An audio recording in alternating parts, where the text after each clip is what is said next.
Welcome to A World of Good podcast. I am your host, Andrew Gale, and joined once again by my good friend, Joshua Weiger. Thanks so much for being on A World of Good and joining me for these reflection episodes. Yeah, absolutely. And we can't forget our other co-host here, your dog. Yeah, George. The one George and the only poodle. George. Yes. He has joined us as well. He will not be... he does not want to be left alone. He is a snuggler, and he wants to be where the action is happening. So he is hanging out with us here as we record a few of these introductions to these reflection episodes. And if you want to connect with us, you can do that on the web, on social media. We're on Twitter at A World of Good Pod, Instagram, search for A World of Good Podcast. We also are on the CHOG Global Facebook page or chogglobal.org/A World of Good. Today is one of our, as I said, our reflection episodes. This is where we share content from an earlier episode recorded over one of the last 8 seasons that we think is worth hearing again, and we want to share again with you. And on today's episode, we get to hear from one of my good friends, our good friends, Norberto Kurrle. Norberto and his wife Nancy served the church in Paraguay. And this was a moment. I was actually traveling with Norberto. I was down in Paraguay. We were on the road, traveling and having conversations about the work that they do and the way that the church in Paraguay is engaging with their community. Really fantastic conversation. And I'm so glad we're reviewing this story, this podcast, because since then he's been on quite a journey. That's right. Oh my goodness. Him and his son went on a motorcycle adventure. Yeah, a fancy bike. Motorcycle adventure from the U.S. all the way back down to Paraguay. And it was really cool to see how he was connecting with Church of God congregations along the way. Yeah, just stopping and visiting, and the meals he was having. I'm a meals person. Anyone will tell you that I'm always looking at what's the next meal I'm going to have with someone. But he kept posting some of these pictures, and I was like, oh man, I want to be there. He got to experience quite a good bit of hospitality and generosity from the church in between here and Paraguay. And that's not the first time he's done this. He actually has a book called One Border at a Time that recounts his story of him and Julie doing the same kind of a trek from the U.S. down to Paraguay. So great. You can get that on Amazon. It's a great book. I've read it and really enjoy hearing that story, and then just got to kind of redo a similar trek with his son. Yeah, Norberto is such a I want to say the word contagious person, where his joy is just really manifest, and you catch it, you really catch it. And so, and I hear this in this podcast, but also with his book, I really just a contagious spirit in the way that he experiences life and his calling. Yep. This episode is from season 8. It aired just last May, so not that long ago, just from last season. It was recorded in September of 2023 when we were actually traveling there, but just aired this last May. I hope you enjoyed this conversation, this Retell His Reflection episode with Norberto Kurrle. Norberto, we're so excited to get to be with you in Encarnacion, in the city, and get to see some of the incredible work that the Church of God in Paraguay is doing. Thank you, Andrew. It's exciting. I'm excited to, have you here, visit Paraguay, visit my family and all the pastors we have already seen and will be visiting. So it's great to have you in Paraguay. We're feeling very honored for your visit. Well, it's been a wonderful experience so far. It's been really fun to see the work that the church is doing and just to be connected. And we are recording on the road, so I don't know what kind of road noise you will hear. I hope you hear some, because it'll add to the effect of the experience we're having. But we're excited to go and visit Timothy School today, and Radio Alternativa, the radio station, and a church and some pastors, and just get to see more of the work that's happening here. So thanks so much for being our guide and our host. I love it. And I just enjoy traveling this country and visiting pastors and encouraging and being a link between, the pastors, the ministries, and the churches in the U.S. and Paraguay. So let's go and see more places. Yeah, I'm excited about that. So tell me a little about, for those who don't know who you are, tell us who you are, where you grew up, some of your connections. You've spent time in Latin America, but you've also spent time in the U.S. Give us a picture of you and the work that you're currently in. There was a season, Andrew, I could not probably answer that very clearly because I had an identity crisis with who I really was. Okay, so I was born in Argentina. My grandparents from my dad's side came from Germany. My grandparents from my mom's side came from the U.S. So my parents met in Argentina. They got married in Brazil, and then they were sent to Paraguay to serve at the border with Brazil. So I, have a mix of cultures. So I grew up, in these three countries as my parents moved around. Then I lived in the U.S. for almost 8-9 years. I went to college and seminary there. I almost, at one point in my life, after graduating, had some opportunities to work and ministry in the U.S., but I really felt a calling back to this region where my parents had served, my grandparents had served. So that's, in a nutshell, kind of my mix of cultures and why I'm in Paraguay after, I have been in the U.S. for quite a while. Now, the cultures you mentioned there, you have multiple languages at play because you have grandparents that were German, I assume spoke German. Yes. You had grandparents that were from the U.S. that I assume spoke English. Correct. Your parents were in Argentina, Paraguay, but also Brazil, so you have Portuguese and Spanish. I mean, were all of those languages in play in your life growing up? I mean, did you hear those consistently? Yes. My mom actually prefers Portuguese. Oh, really? Wow. Yeah, and when she gets upset, she goes into German. So we get the German when things get tough at home.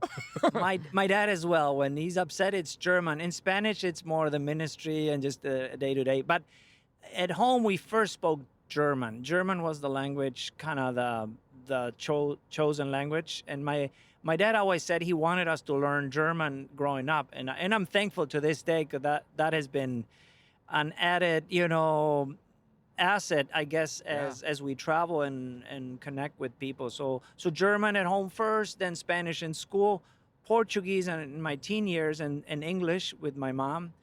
So yeah, some of these languages came with no effort. I would say German, I never had to think about learning. It just came, Yeah. English, I had to work some because I learned it a little later on in life. And so that's a little bit of a mix there. And that's common for a lot of people growing up in border, countries in this area. As you have seen, we have quite a German community in Paraguay. And to this day, we can actually get away with German. I mean, we could go to our store, a bakery today, a grocery store, and speak German. Go to the bank and do German. It's still very present in this part of Paraguay. As we go about 3 hours north from where I picked you up, it's Portuguese. Yeah. People still, even churches mix Spanish with Portuguese. Where we were yesterday at Itapaso, you'd hear a lot of Guarani. Yes. So that pastor actually speaks Spanish and Guarani. Guarani being, for those who don't know, is kind of an indigenous language. I mean, that's the indigenous community that was here before the Spanish came. I mean, that's been in this land for a long time. And so that's their language, correct? Correct. Yeah. Guarani is spoken in Paraguay. It's really the official language along with Spanish. So even my son Dominic, he's in school.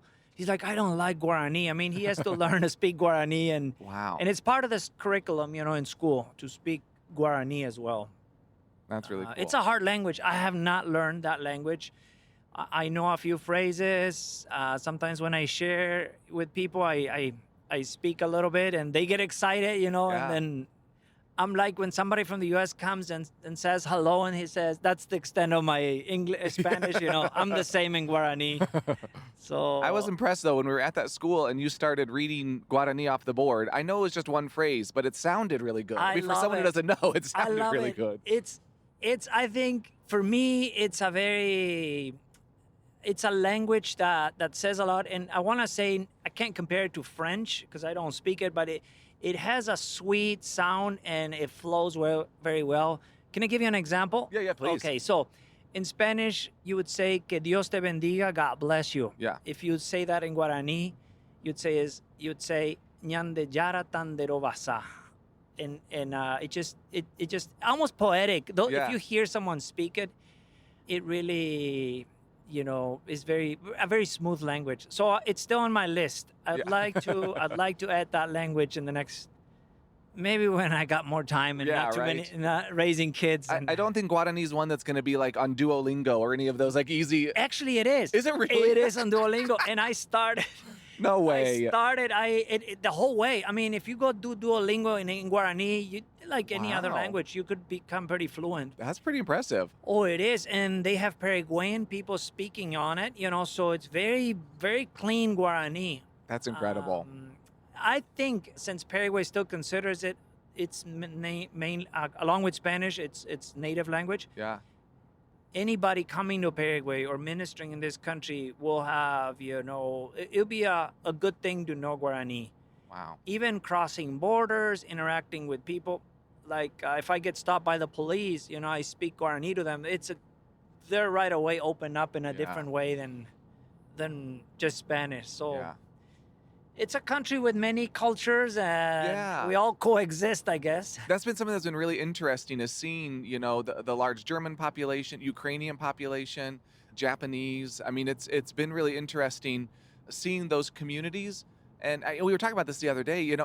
What's been really fascinating to me is that they still have a love for their home culture, for their, where they came from. The Germans still love Germany and their German heritage, and yet consider themselves Paraguayan. Like they're fully invested in this country and yet recognize their cultural heritage. I think that's really beautiful to recognize those things, hold those things in tension, and stay connected to where you came from. Exactly. Okay, so we left Encarnacion a few minutes ago. This is the first town we're driving by now. It's called Capitan Miranda. And this town was settled by people from Ukraine, Poland, and Russia. Wow. And almost 100 years ago. So that's how this town we're driving by now started. It's called Capitan Miranda. I know people can't see what we see, but we're in about less than a minute here. Here's an Orthodox church that we're going to be driving by. So there's a lot of, buildings and their worship centers are still representing the culture. Yeah. And I love that they bring who they are, to that. And even 100 years on, they continue to hold their culture as, their heritage is something really important to continue on in their family, which I think is really neat. Yes, we sense that. As I was sharing with you too, there's been, during COVID, there's been a new influx of German families to Paraguay. Not in the hundreds, but in the thousands that have settled in a space about an hour from Encarnacion. And so it's an indication that Paraguay is a welcoming country, and people find their niche here, their cultural, niche. You've seen it now here. The weather is usually, very kind of tropical, rainy. It's not too cold, not too warm. Things grow well. So I always think of Paraguay, sometimes people look at Paraguay or third world countries as poor. And I think that there's no poverty in resources, but I believe there's poverty in how it's managed. Because these, a lot of people say they want to do well in life and go forward. So they go to countries where, that might be easier. And of course, some countries are. But I think Paraguay is a land of opportunities for many. You might not have all the services that you'd have in a U.S. city or European city or wherever, a big country, But I just think there's so many opportunities. Yeah. We are missing, though, Andrew, and I share this with you several times, airport and bridges. We're lacking airport and bridges. Yeah, you said for like 250 kilometers that we went? Yeah. There was only 2 bridges connecting Paraguay and Brazil in that space? Yeah. And most of our flights leave Asunción, which is 6 hours from us, even though there's 500,000 people here within an hour. Yeah. So those are some of the challenges. Yeah. Well, and I think that where we flew into, Foz do Iguaçu, was a great representation of the unique position that Paraguay's in. So we flew into Foz, which is in Brazil, but we went right over a bridge into Ciudad del Este, which is a city in Paraguay. And had we gone just south of Foz, we would have gone into Puerto Iguaçu, which is a city in Argentina. Correct. All 3 of them kind of meet right in this. I mean, they're all within 30 minutes of each other, and they're all right there in the corner. And I think that's to me, has been a representation of what we've experienced. There's just so much cross-border connections in Paraguay with countries close by, as well as cultures that have come in, as you were explaining, like the German and Ukrainian. It's a unique mixture of lots of different cultural aspects. Yes. The 3 cities you mentioned, They are, pretty large cities. They each have their attraction, their, draw. Foz de Iguazu, for instance, the Brazilian city, is known for their waterfalls. The Iguazu waterfalls, one of the 7 natural wonders of the world. They share that with Argentina. Foz de Iguazu, for instance, has become the kind of a tourist location for southern Brazil because of the amount of hotels they have, convention centers, the food is great. Whereas Ciudad del Este, you cross the bridge into Paraguay, has become sort of the business center for the region. And you can get almost anything in that city. I'm sure there's a black market there, but then there's a legal market too. But anything you'd think of, you'd find in a big city, you'd find it in Ciudad del Este. Puerto Iguazu is very natural, a lot of rainforest. There's a city there. Argentinians are very ecologically minded, so they're more into environment, and you'd find more of the green, culture and the rainforest. They're more aware of that. Whereas Paraguayans have not. They're still, I don't know. They chop trees down. They're not thinking too much of ecology. So those are some differences. It's been great.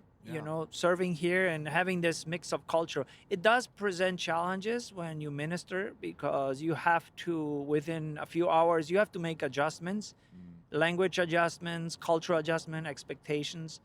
When you have a German immigrant who just came with that paradigm, German paradigm. You have a Paraguayan who says mañana, which is tomorrow.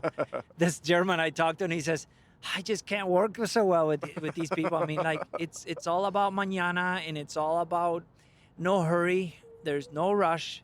Time is not of value in Paraguay. Yeah. At least the Paraguayans, they would love to just sit and sip tereré, the beverage, and just interact. The value is the relationship and being with someone, not so much how much we produce or how much we achieve. And so that presents ministry challenges in many ways, as you could imagine. But again, every part of the world has that. Yeah. And this is unique to us here.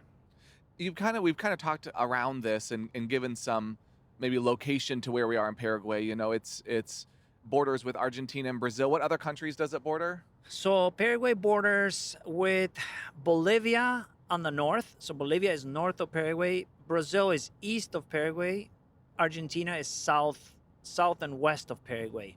Paraguay does not have ocean access. Paraguay does have a river, which is the Paraná River, sort of the important river where most of the smaller vessels leave, the country. So that's location-wise, Paraguay is sort of a Mediterranean, country, just isolated, but also it's sort of a safe country, safe from, hurricanes and other stuff that countries by the ocean would go through. You told kind of the size of Paraguay. Can you give that perspective? Yeah. If you compare it to a USA state, it'd be like California. It's the size of California. If you compare it to like a country, it'd be like Germany, more or less. But how many people live here compared to like Germany or? So the census of 10 years ago said we are about 7 million. Recently, the census they did said we are only 6 million. So there's a debate on what happened in the last 10 years. I know there've been, social and health issues with COVID and so, but we don't think that amounted for so many people, not being counted this time around. So I would say about 7 million people, which is still not very much for the size of the country. Just talking to someone from the Dominican Republic, one of the missionaries, and they have 10 times less land, and there's like twice the population. Yeah. So Paraguay's a place that has lots of land and less people. I mean, there's lots of just open. I mean, we drove for 5 hours and saw mostly fields. I mean, in some ways, it felt like we were in Indiana again. Yes. They weren't cornfields, but passing fields after field. It's very large agricultural spaces. Is that, at least in this part of the country where we are, in the eastern It part? is. And let me add a little more on the geography. So if you look up at a map, Paraguay is like a number 8, inclined to kind of to the left, divided by the Paraguay River. So we have the Paraná River that is sort of the border between Paraguay and Argentina and Brazil. And then you have the Paraguay River, which divides the country in itself in two parts. Okay. North of the Paraguay River is 60% of the land, but only about 100,000 people live there. Wow. So the population is concentrated from the Paraguay River, the capital city, south. Okay. South, and that's where most people live. So most of the agricultural development takes place in the southern and eastern region. And so we haven't even driven up to Chaco, which is kind of the northern part of Paraguay. If you feel like there's nobody here in this part, when we drive in Chaco, it'd be forever. Yeah. And you see like a little... But that's becoming the new west or frontier because they're developing new, types of seeds and new type of pasture. And people who do well in the south and east would then buy land. I mean, over there you buy, I think the cuts are 1,000 acres and up. Wow. So you don't buy 10 acres, 100 acres. So a lot of people are seeing that as the next, development, next, future for growth, for either farming or cattle ranching. Very cool. Most of the Mennonites settled in Paraguay live in the Chaco. They love it there. I mean, you drive for 3 hours and then you find the Mennonites there. And they've done well. They've developed, one of the issues in Chaco that has kept a lot of people from going there is water. It only rains like certain times of the year. Okay. They don't have the rains we have in the south. Everything is kind of flat and dry. So they've developed these big water tanks. They could be like 3 acres big. Wow. Like they dig a hole or then build up. And so they have to store enough water for the long droughts to feed their cattle, to drinking water. So they've found ways to survive in the Chaco. All that to say, the Chaco is still an unexplored, part of this country, which I love. When I go to Chaco, it's a different world. You see a different Paraguay. A lot of ministry, I mean, the ministry there is more tribal. There's still a lot of tribal groups who are living in that area. But for many, I don't know, Paraguay might not be on the map, but Paraguay is known for its soybean crop. Okay. In the list of countries, it's the 5th largest soybean producer in the world, right after U.S., China, Brazil, Argentina. Paraguay is next. Then also wheat is pretty good. And it's probably the largest producer of electricity, clean energy. Okay. Paraguay produces 20 times more than what it needs. Wow. So that all gets exported to Brazil mainly. Sao Paulo, a city of almost 15 million.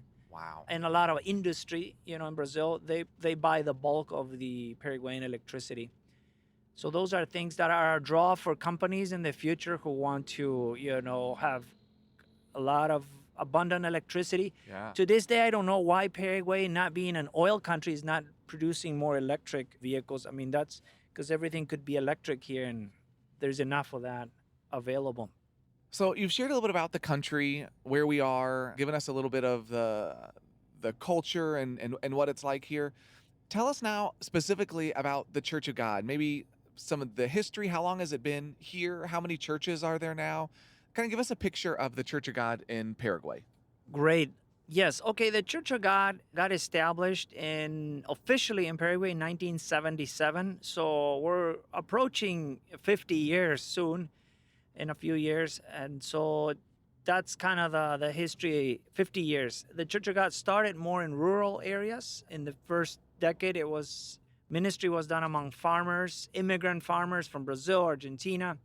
Which is pretty common globally. I mean, for those that don't know, most of the churches in the Church of God started very rural. That's kind of has been a part of the way that the church began globally for the Church of God. So that makes a lot of sense. Yes. So in the 90s, the leadership in place said, hey, we just got to start ministering and finding our foothold in the cities. Yeah. So they decided to reach the 3 largest cities in Paraguay, which are Asunción, the capital, Ciudad del Este, and Encarnación. And so ever since late 90s, starting 2000, a lot of efforts have been poured into the cities. Being a city pastor is different than being a rural pastor. So that is, there's been a lot of prayer and prayer for God, to God, to who can lead in the city. There've been some failures. Some people said, I'll go, I'll do, I'll start a church in the city, and they've tried. But thankfully, looking back, the last 20 years have brought a lot of growth. The Church of God has really grown in the cities, mainly Ciudad del Este and Encarnacion. Encarnacion is probably the one that the church has grown the most, and you will be able to share at some of the services this weekend. You're able to see some of the churches in Encarnacion. And at this point, the Church of God has about 30 congregations established with buildings and pastors. There's a thing here called preaching points. So most churches, I would say 70% of the churches have 1, 2, 3, up to 5 preaching points. Oh, interesting. So what does that mean? A church, when they become stronger, they are the ones starting new churches around their community within half hour to an hour. And that's been it's worked very well as the churches have embraced that kind of paradigm of growth. So the growth of the Church of God is not so much nationally driven or nationally focused. Each local church starts new churches in their area. That's really cool. A lot of the pastors are bivocational. I would say 50% of the pastors in Paraguay hold a job somewhere or have some kind of an entrepreneurial thing going where they pay their bills. Larger churches are able to pay for salaries, and so that's kind of the setup as far as financing. So some of these pastors, just to put this in perspective, some of these pastors are bivocational, so they're working a job, plus they're ministering at a local church. So, doing all of the things that come with that, house visits and community connections, but then also potentially pastoring another church, either a half hour away, that's a preaching point. I know that even one of the pastors we met on our way down, he's at 2 different churches throughout the week where he goes and preaches at another church on Thursday nights and then does, Sundays at his church. So these folks are bivocational and potentially pastoring multiple locations. Is that feels like a lot on the pastors? Oh yeah, it is a lot, and I sometimes just look at that. I don't know how they do it. Again, when you're part-time, there's so much you can devote to the church and the ministry. Ideally it'd be to be full-time, but we have found that part-time has actually opened a lot of doors, because when the pastor is in the community, selling something, he's got something going in a small business or so, it gives him so many opportunities to interact with new people. And it's a model that I believe the church is really thriving on in Paraguay. Even Daniel McDonald, our current chairperson, leader for the country, he's bivocational. And one thing I want to add about the churches, I feel and I see it as, I guess, as an insider living in Paraguay, that they've done well with empowering leaders in the church. So there's a model that I think has been very effective, and it's the pastor doesn't have to do everything and be everywhere. So, for instance, our church where I worship, there's 8 of us that preach. So we get to preach once a month or so. A team of preachers, a team of leaders, and we're divided in small groups. So every person in the church, unless they don't want to be a part of a small group, is pastored in a small group.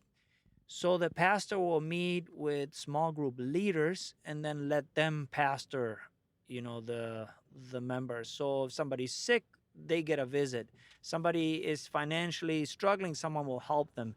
If there's something going on in a family, the pastor doesn't have to be there and be all present. So that's a model that's helping bivocational pastors actually that's great. Reach farther. Which feels like what the church is supposed to be, right? Empowering everyone to be a part of the church, not for it to be done by 1 or 2, chosen individuals. Yeah, and I believe that's part of the growth I see in Paraguay. It's this decentralizing, the gifts. Everybody's got gifts. Bring them to the table and let them make mistakes too. I think Sometimes I've grown up with a more conservative approach to church. The pastor's always there. If the pastor doesn't preach one Sunday, people wonder if what's going on with the church. But now the model I see, and it's working very well in Encarnacion, is when the pastor is there, it's a blessing, but no one is expecting it. Oh, wow, yeah. So, and the church has grown so much. And in Encarnacion, where we worship, there are, I believe, 70 to 80 small groups meeting every week in homes. Anywhere between 3 and 30 people in a small group. And those are people who continue, being served by the church. Yeah. And everybody's busy. I love that. So when people are doing something, there's so much written about it, and we say, when we're busy and we don't have time to complain or find faults, so it's not perfect, by no means, but people are busy, and I love that, and people are growing, and so that's a model that's helping the church grow and not putting so much weight or burden on one leader or a family. One of the things I've been really impressed with is how much the church in Paraguay is engaged in community ministry, that they're, for a church that has experienced and growth and is planting churches, their focus isn't internal. And a lot of those places, are being birthed out of community engagement. And, one of those was a place that we visited yesterday. We went to Itapaso, and I just think it's an incredible story and one that would be good for folks to hear. Can you tell us a little bit about the history of where we visited yesterday, how it started, and where it is today? Okay, Itapaso was an outreach that initially was focused on feeding children. So it started as a feeding center. Itapaso is resettlement of a number of families that were flooded when Encarnacion, where the city is, was flooded by a power plant. They had built a dam, and so they had to move a lot of families to Itapaso. Itapaso became the first resettlement of many others, but there were a lot of people who had, very poor. So the church went out there and started a daily meal under, I think it was under a tarp or some kind of a tent for a while, until they were able to build multi-purpose building. And that's how it started, with feeding the children every day. And that went on for 18 years. They would feed the children every day a meal. That was sponsored and paid for by the Encarnacion Church. And now this community that they're doing this in is this is a community that's very low income. We're talking about a community that was resettled from a place where they didn't have a lot of resources to start with. And then they were moved to this. And you said how many people were a part of these resettlements? Do you remember any numbers? Yeah, more or less. Any of those resettlements would have at least 2,000 people. Okay, so we're not talking about like 10 or 15. We're talking about a huge number of people that were moved to this location and resettled. And the church kind of jumped in and started helping with food because that's what the need was in the community. Exactly. It became a place where the church, kind of the wealthier people in downtown Encarnacion, felt like reaching out to Itapaso. Itapaso is about 10 miles from downtown. Many families would go and cook at the beginning until they were able to hire someone to, it's a daily thing. So they needed someone on site. And that was the beginning of the first outreach of Encarnacion, really a social outreach. And that, again, that brought parents into the community. Then they started to ask more questions, and that slowly started an emerging church to get off the ground. And later, a school. Okay, so it went from a daily feeding program to realizing there was, a need potentially also for spiritual nourishment. So they started a church, and that church then also, there was a school that was also a part of that. Talk to us about what that looks like now today. The how many grades are in the school, or is it still functioning? The church. What can you tell us about Itapaso today? Okay, Itapaso today is an established school. They have 10 grades. They've been adding one grade every year since they started. So their goal is to get to 12th grade and finish that up. But now they're at 10th grade. They're trying to build an addition to their current facility. So the staff at the school gets paid by the Encarnacion Church. So it's part of their giving to invest in that school staff and infrastructure and whatever they need there. Also, there's a church at Itapaso that maybe 200 people or more at times worship at Itapaso. There's a pastor in Itapaso. The directors of the school, Monica and Sergio Gabaza, they lead that school for 12 some years now. They live in the community. So there's local leadership in this neighborhood. And there's a joint venture, I guess, between the school, the church, and the central church, which we worship in Encarnacion. One of the things that I thought was just fantastic about the school was learning about Monica, who's the principal, the head of the school, that her family lives right there in the community, and they actually live near the police station. And she was sharing that yesterday that, when there are issues in homes and mothers have to go to the police station, sometimes she would watch their kids while the mothers are there, and that they're right there, and she's aware of things that are going on in the community. It's so neat to see someone who's passionate about a community, but does it incarnationally. I mean, it's funny because Encarnacion is the name of the city, but it does that incarnationally and is actually involved and in the community that they're serving. I think that's a huge gift and has been doing it for 12 years. Exactly. She's become sort of the mother for the community, like almost like a Mother Teresa version on the evangelical community there, in Itapaso. And what you're saying, Andrew, is true. I mean, her and her family, her kids have embraced that community. And she didn't share this, but I think her husband holds a position in like the neighborhood council. And now I think he's running for one of the positions there to help Itapaso become a healthier, a better place to live. So they're very involved as a family. I think the school, the transition from a feeding program to a school is really unique because at one point in time, the church kind of decided that, they had done what they wanted to do with the feeding program, and that most of the kids, when they first were serving them, they said that the meal they got for some of them was the only meal they would have that day. But now they have meals in the homes. The socioeconomic status has changed a little bit where the families are now able to feed a little bit more, but the education was the issue. And so they kind of transitioned. They saw that there were seasons of what their ministry would look like. And in this new season, they started the school and have been doing that now for 12 years. And I just think it's sometimes hard for us in ministry to know when it's time to transition. To let go, maybe one program or one way of doing things. Yes, and see something new. And I love to see that they've embraced that and recognized that in the community they've been a part of. Yes, definitely. They also, I was surprised that they recognized the financial constraints on going to school. And so to pay for kids to go to school is not very expensive. I don't remember what they said, but it was something like $5 or $7 a month. A month per kid, yeah. But some of the families in the community can't do that. And so they provide ways for parents to come in and serve at the school in order to kind of cover those fees, which I think is a really dignified way to say, we want to continue to support you, but we know that you may not be able to provide it financially. So what are other ways that you can be a part of the work that's going on here?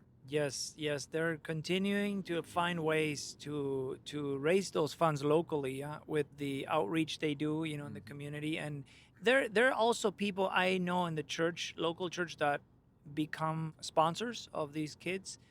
And one thing personally, I've seen that in the future, they once approached the church to start some kind of a small entrepreneurial program on the site, so that kids that had they only go to school half day. So then the other half day, the older kids could, do stuff like crafts or engravings or painting, whatever. And so that's a possibility down the road to help develop the economy of that.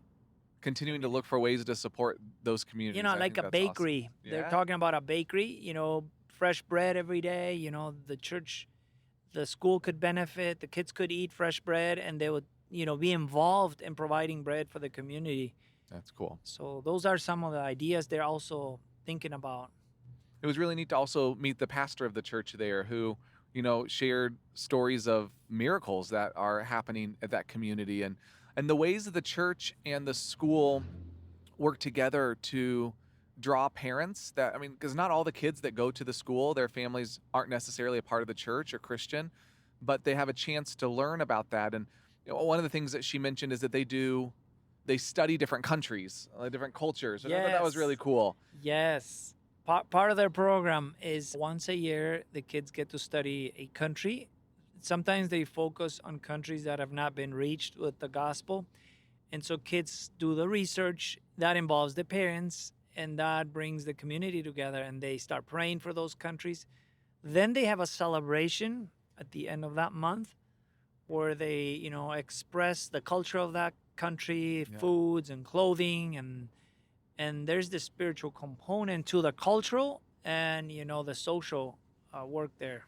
I think that was really neat. And she talked about how, some parents are learning about the gospel through these conversations about, where the church is and what missionaries have done. And just, they seem to be a place that's intentional about the choices that they make and the ways that they support their community. They're really thoughtful about how they engage and connect. And I think they understand how to do that in a way that honors that community as well. And so it's neat that the Church in Encarnacion has been the force behind this for years and years and years, and can see what neat, really powerful ministry has come out of that. Very. Itapaso has been, and I think will continue to be, the Encarnacion's, I want to say baby or outreach, but now it's has grown on its own, institution as far as church and school. But what Pastor Donald and other pastors at the church always said, Itapaso is a weekly reminder of our mission. It's seeing poverty every week, and it doesn't go away. And it helps people in the city with more money, with more resources, to understand that our mission is constant. And I like the part of being reminded, because often we are sort of in bubbles and we start forgetting the need and the situation others are living. So Itapaso has become that for Encarnacion, and it's been their first baby. They've started other churches with other programs. So I think one thing too, the pastor once said, if we keep pouring into Itapaso and reaching out, it's almost like we become God's hands and channel.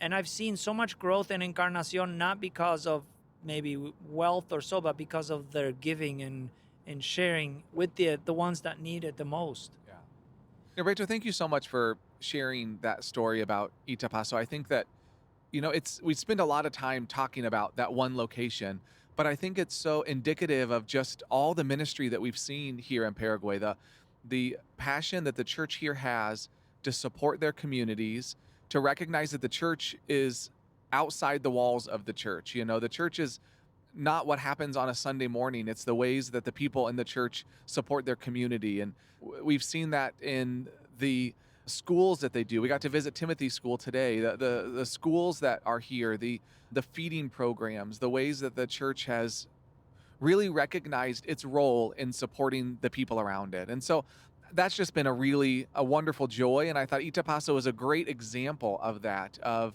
the ways that the church here has taken it upon itself to really love and care for the communities that surround it. And so as we kind of wrap up this conversation, first off, just thank you so much for taking time to process this with us. But would you tell us one more story, one more piece of information for us? It's a question that we ask a lot on this podcast. The podcast is called The World of Good.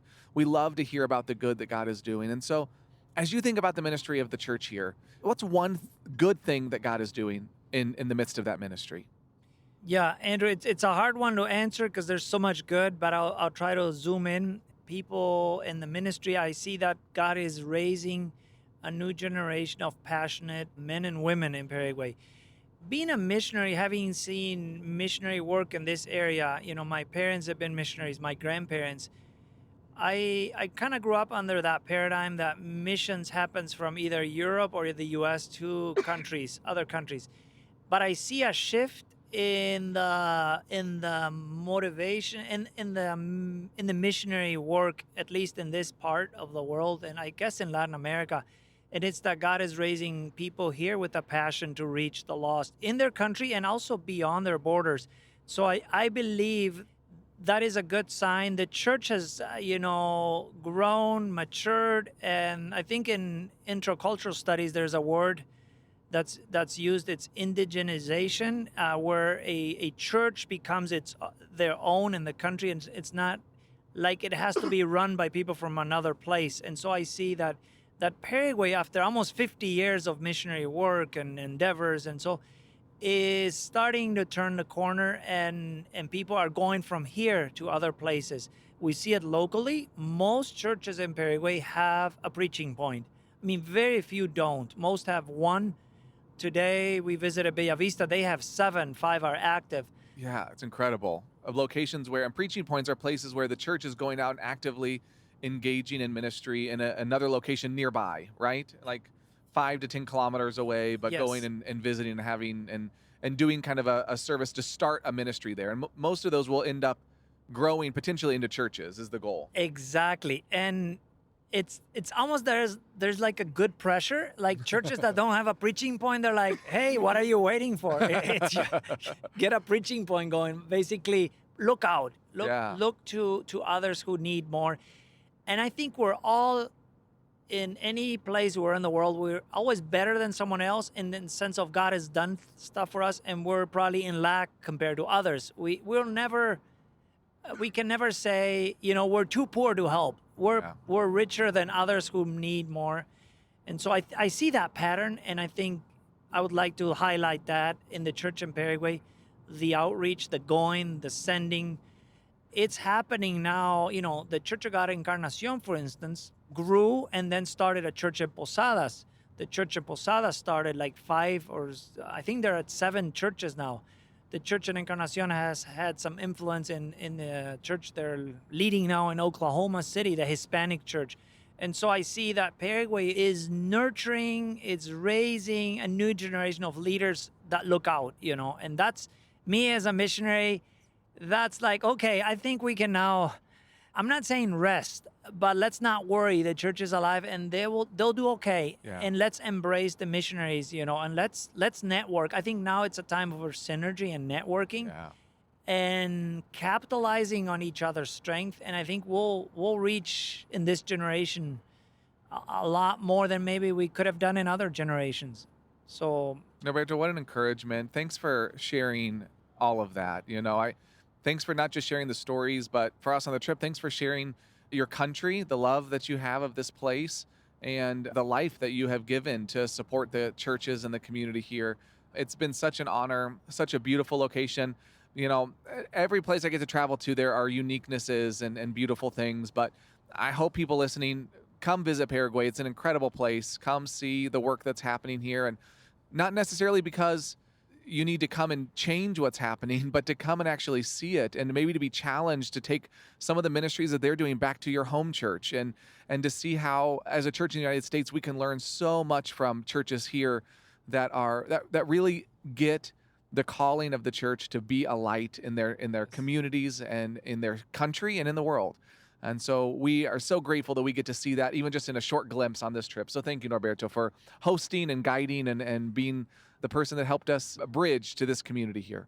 Thank you, Andrew, for taking the time and recording also this podcast. And, I'm excited to do this. I love missions. I love intercultural work, and the doors are open. If I can be, or the people here, of help, we'd love to welcome more people, more missionaries, interns, people who love, to explore, or even pastors who say, hey, I just want to see how things are done in a different way, in a different country, within our movement.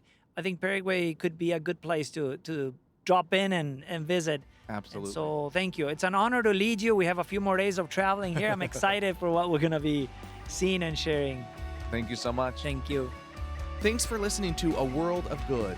A World of Good is a podcast production of Global Strategy and Church of God Ministries.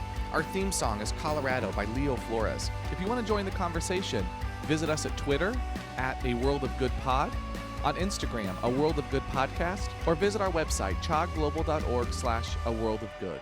And join us next time as we share more stories of good from around the world.